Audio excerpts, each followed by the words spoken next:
Exodus 34:9. Then he said, If now I have found grace in your sight, O Lord, let my Lord, I pray, go among us, even though we are a stiff-necked people, and pardon our iniquity and our sin, and take us as your inheritance. There are many instances in the Old Testament that demonstrate God's great mercy. We read about one of them in these chapters.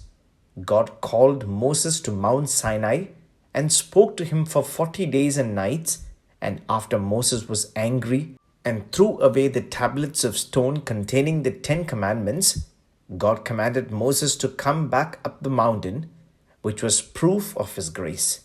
He also commanded that 2 stone tablets be brought, as before. It was because of his grace that he wrote those commandments on them again.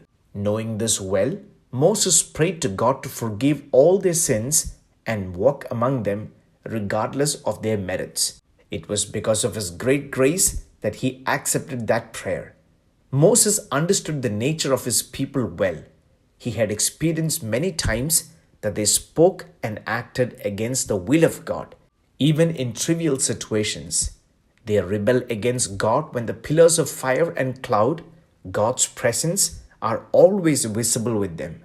All this shows that no matter how great a miracle they experience, they will rebel against God if their hearts are hardened. Therefore, he asked God to be with them and move forward with grace, regardless of the nature of these people. Sin separates us from God, but when God redeems us from sin, we become God's inheritance. We must not lose that right by sinning again.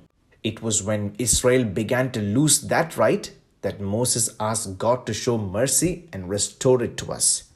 Let us live in faith, knowing that we are God's rightful inheritance. May God bless you.